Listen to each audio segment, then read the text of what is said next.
নবী করিম সাল্লাল্লাহু আলাইহি সাল্লাম বলেছেন, মেয়েদেরকে বিবাহ করা হয় বিভিন্ন দিক দেখে, পয়সা দেখে, সৌন্দর্য দেখে, তাদের বংশ গৌরব দেখে, নানান দিক দেখে বিবাহ করা হয় তাদেরকে।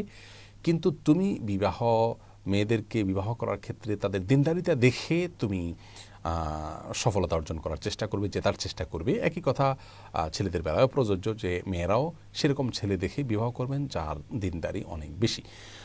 একজন মানুষের রূপ, লাবণ্য, সৌন্দর্য বা অন্যান্য যে বিষয়গুলো আছে এগুলোর চাইতে তার পার্সোনালিটি, তার ব্যক্তিত্ব, এটা অনেক বেশি গুরুত্বপূর্ণ বিষয় এবং এটাই হলো মূল উপভোগ্য বিষয়। রূপ লাবণ্য এটা একসময় গৌণ হয়ে যায়। সেই জায়গা থেকে নবী করিম সাল্লাল্লাহু আলাইহি ওয়াসাল্লাম আমাদেরকে বলেছেন, মানুষের ব্যক্তিত্ব, তার পার্সোনালিটি, আল্লাহর প্রতি ভয়, আল্লাহর নিকট জবাবদিহিতার বোধ, এগুলো যার মধ্যে যত বেশি আছে তাকে জীবনসঙ্গী হিসেবে নির্বাচনের জন্য তত বেশি প্রায়োরিটি দিতে হবে।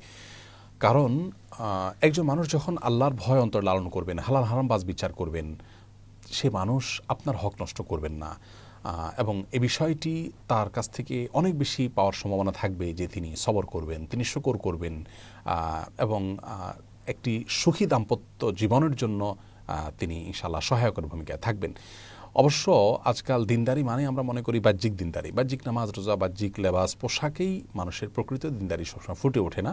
এটা জানার জন্য তার পার্সোনাল লাইফ ঘেঁটে দেখা যেতে পারে, তাকে ব্যক্তিগতভাবে চিনেন জানান এরকম বিচক্ষণ মানুষদের মাধ্যমে তার সম্পর্কে ধারণা নেওয়া যেতে পারে। মোট কথা তার তাকওয়ার দিকটা দেখে তাকে জীবনসঙ্গী হিসেবে নির্বাচন করা উচিত। সেই সাথে সৌন্দর্য এবং পরিবারের সাথে খাপ খাওয়া বা কুফুর দিকগুলো বিবেচনা রাখা উচিত, কারণ অনেক সময় পরিবারের মধ্যে যদি অসামঞ্জস্যতা থাকে তাহলে বড় ধরনের সমস্যা দেখা দেয়, সেটাও একটা গুরুত্বপূর্ণ দিক। আর মেয়েদের জীবনে অনেক গুরুত্বপূর্ণ একটা দিক, এটা ছেলেদের জন্য প্রযোজ্য, মেয়েদের ক্ষেত্রে স্পেশালি পাত্রী হিসাবে যখন আপনি কাউকে নির্বাচন করতে যাবেন তখন অনেক বেশি গুরুত্বপূর্ণ ওঠে, তা হলো অল্পে তুষ্টি এবং সবর এবং ধৈর্য ধরার ব্যাপারটা।